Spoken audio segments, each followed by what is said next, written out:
It was supposed to be a season of celebration for Britain's oldest dynasty.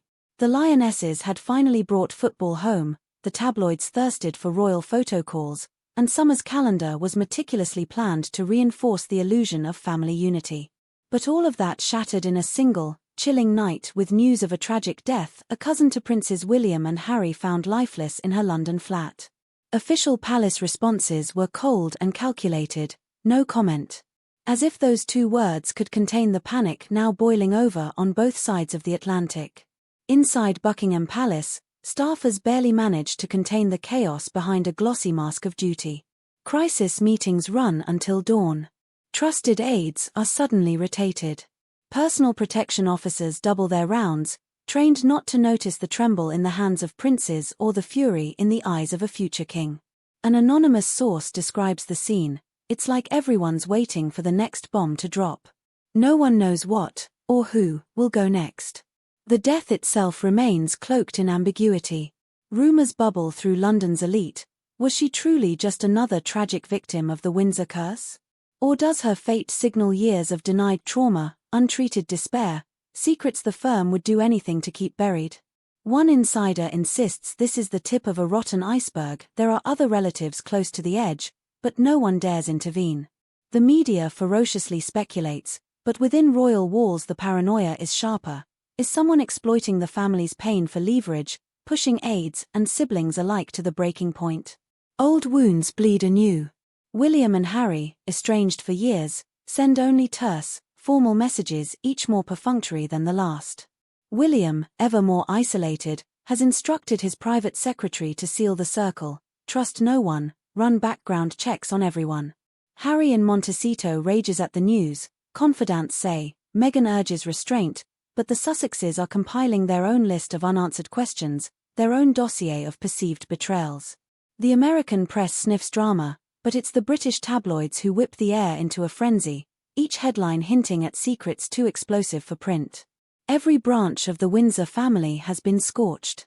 Kate Middleton, already navigating public battles with illness and a tidal wave of hostile stories, is reportedly refusing all non-essential travel for her children.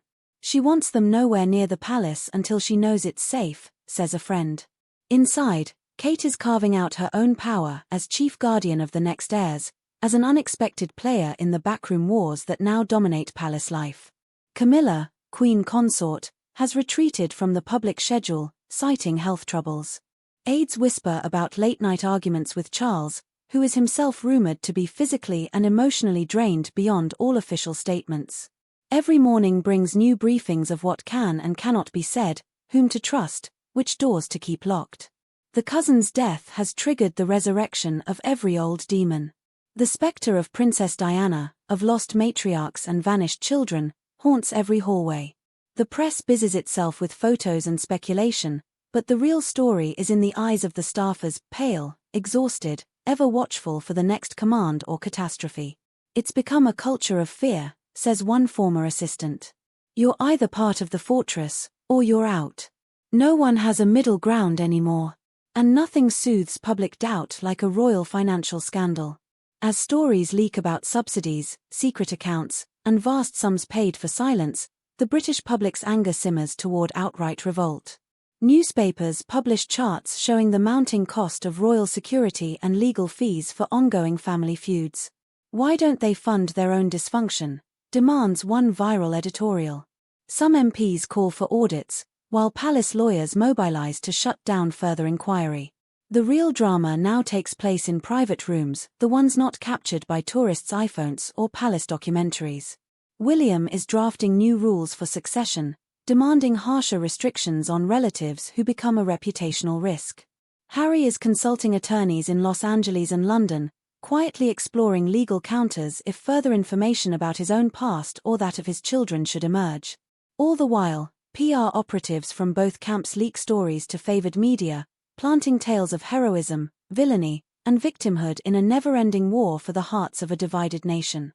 The Queen Consort's circle whispers about exit plans, with Camilla rumored to be seeking new legal arrangements in the event the House of Windsor implodes.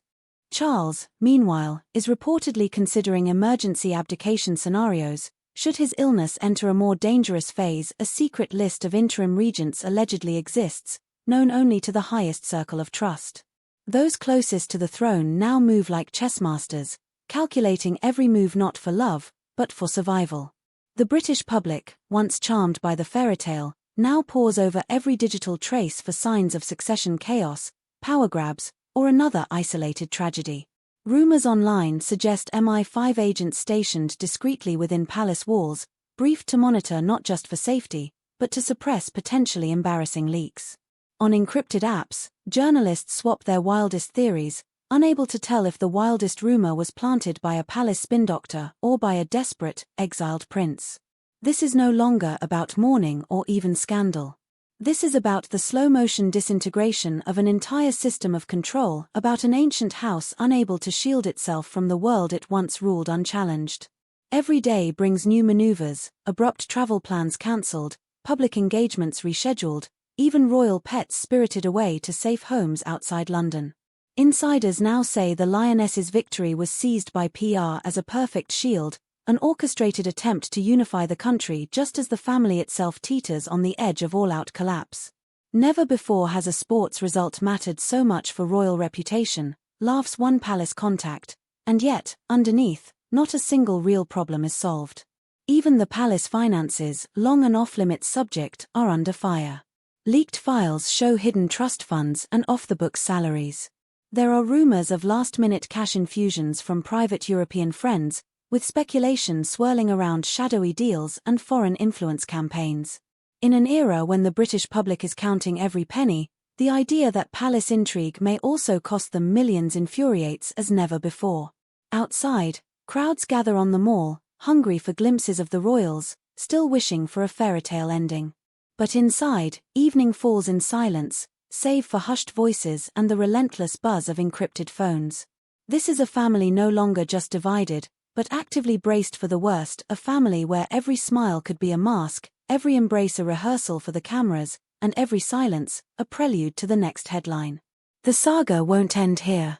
Old allies break ranks. Furious siblings burn bridges in private, only to smile together for the press. Whistleblowers and disgraced former staffers prepare to publish tell-all memoirs, each one a new threat, a new tremor shaking the already fractured palace. What is left when the trusted traditions crumble? A monarchy clinging desperately to relevance through spectacle and spin. A family forced to battle not only enemies outside their gates, but ghosts and traitors within their very bloodlines. Stay with us. Each day brings another twist, a threatened resignation, a panicked memo, a midnight negotiation that could change the line of succession itself. As Britain watches, the House of Windsor faces its reckoning, where every secret, every scar, every fatal mistake will either be buried for another generation, or finally laid bare for the world to see. If you thought you'd heard the last royal secret, think again. The true crisis is just beginning.